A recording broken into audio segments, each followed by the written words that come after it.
Okay, so we're going to talk a little bit about how to math in my class. We are going to be using some pretty complex formulas in this class, and you are going to need to understand how to correctly type those calculations into the calculator of your choice. So everybody is responsible for providing their own calculator. So the buttons that I push for my TI 30 might be different than the buttons that I push for a TI 84, or maybe I'm not even using a TI and the buttons are going to be a little bit different. They're on a different kind of calculator. So make sure whenever you are doing your practice work that you are actually taking your calculator and punching in the numbers yourself for the practice work along the way. That is the best way for you to learn all the little do's and don'ts for your calculator. You may find that there are some calculators where you have options. You may be able to type the same problem in 3 different ways. So, for example, this first formula here, where we have the square root of a fraction. And if you notice, both of the numbers in that fraction are in scientific notation. So how am I going to type my scientific notation values in? I can think of 3 ways that are options on pretty much every single calculator. There's going to be 2 or 3 different options as to how to type that in. So depending on which way you choose to enter your scientific notation, that may dictate how many sets of parentheses you are going to use. Now, as a general rule, I'm going to tell you you need parentheses for this particular problem. When you go to type this in, please use the pi button where it says pi. But your calculator is going to have a square root button, and then you're asking it to square root a fraction.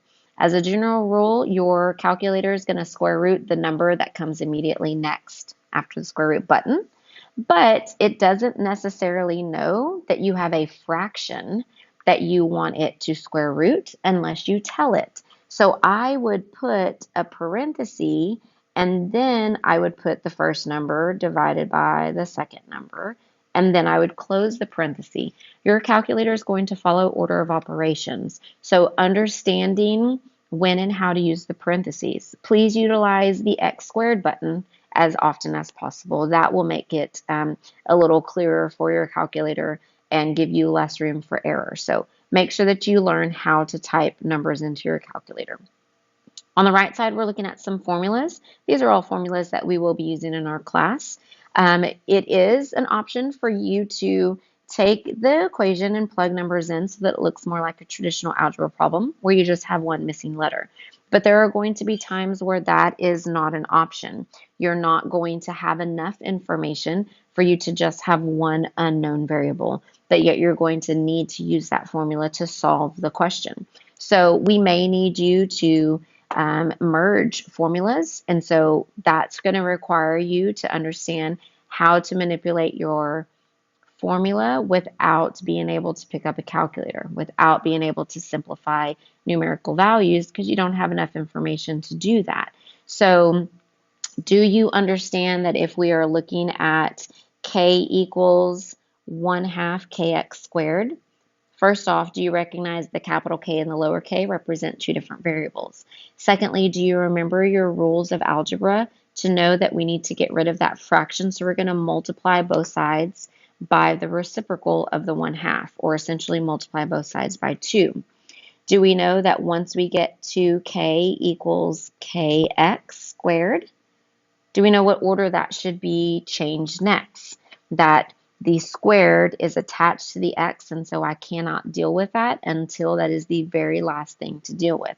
So next I would divide by k, then I would take my square root. So my final answer should be the square root of 2k over little k, right? So do you have the ability to do this? If not, that's a skill that I need you to work on strengthening as soon as possible because I do need you to be able to manipulate without those numbers.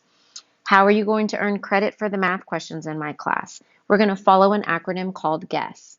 Identify what's given, identify your unknown, pick the correct formula, properly substitute the values where they belong, solve and express that answer with the correct number of sig figs, rounded when needed, and telling me the proper unit for that particular variable. So for this example problem that I have, we have a dog that's walking.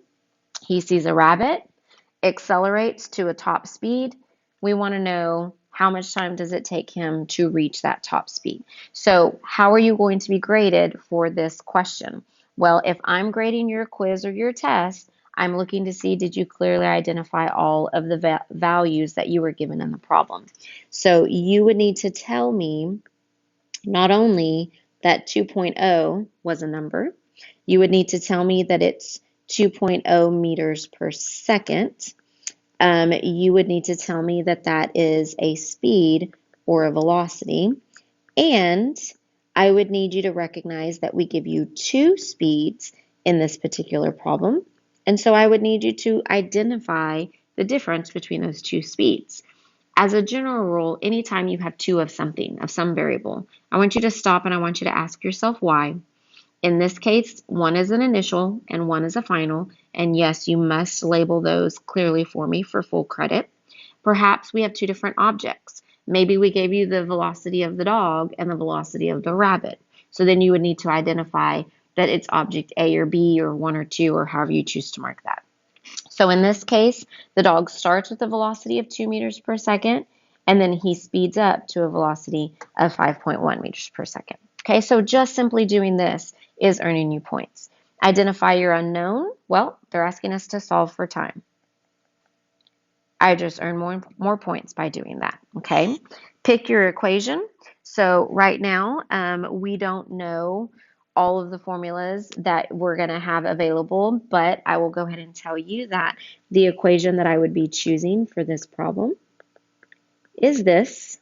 Now you can choose to substitute your numbers in, or you can choose to manipulate your equation.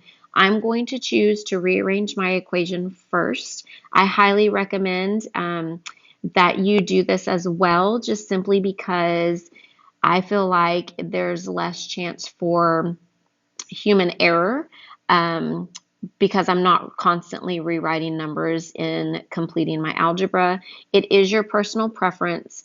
If you have all the values, you can go ahead and substitute first, then perform the algebra. But once again, I do need you to have the skill so that when it's necessary, you know how to rearrange without having those numbers available. Okay, so this would be the S for, I'm sorry, now we're ready for the S for substitution. So regardless of if you manipulated and then substituted or not, do you put everything in the right spot? That right there earned points, okay? Plug your numbers into your calculator. Now we're ready for the last step, which is to write your final answer, rounded correctly with the correct number of sig figs and in the proper units. So in this particular case, I have 3.974, and then there were more numbers that I chose not to write down. I need to look at my values and recognize my final answer needs to be written with 2 sig figs. But do you know what that means? Does that mean that my final answer is 3.97? Is it 3.9? Is it 4? Or is it 4.0? Only one of those is correct and will earn you full credit. So my final answer should be 4.0, and then I need to tell you the unit that I measured that in. Okay, how do you know what that unit should be? You cancel out units just like you would cancel out numbers, and it simplifies to seconds. Graphing is the last thing we're going to discuss. You are going to be graded for the detail and the accuracy of your graphing. So what are the things I'm looking for? I'm looking to see that your graph has a title. Your title should tell me briefly what the variables are that are involved and what relationship we are evaluating or looking for, okay? You need to tell me what variables are on the graph. So each graph needs to be clearly labeled for both the x and the y-axis. And if you'll notice, this graph is blank, so you are going to be responsible for deciding what your numbers should be for each of these little squares on my graphing page. Should my values be whole numbers, 5, 10, 15, 20? Should they be decimals, 0.1, 0.2, 0.3, 0.4? You're going to have to make that decision, and it's going to be based off of the data that you are trying to plot. You are responsible for selecting a scale that allows you to fit all of the data points on your graph, and you want it to take up as much of the graphing space as possible. Once you've identified what your scale is for the x-axis, you need to now identify what your scale should be for the y-axis. And no, they do not have to be the same. So I can choose to go 25, 50, 75, 100 on my y-axis and 0.1, 0.2, 0.3, 0.4 on my x. They're individually determined. They just need to make sure that they are appropriate for the data that you're plotting. You need to tell me what variable this is, and you need to give me the unit, and each of these things is going to be worth points. Okay, a lot of times students forget those details. That should say meters per second. I ran out of room. There we go. Okay, so then the last thing that I want to discuss on the grading is how you plot your data. First off, plotting accurately is important. Otherwise, you will definitely lose points for that. It needs to take up the majority of the graphing space. And then you're typically being asked to draw a best fit line. So make sure you understand how to do that. If not, ask for help. And you need to make sure that you understand what belongs on the x-axis or the y-axis. So your ability to determine which variable goes on the x or y is going to be part of what you're graded for as well. Okay, so this is how you are going to do math in my class.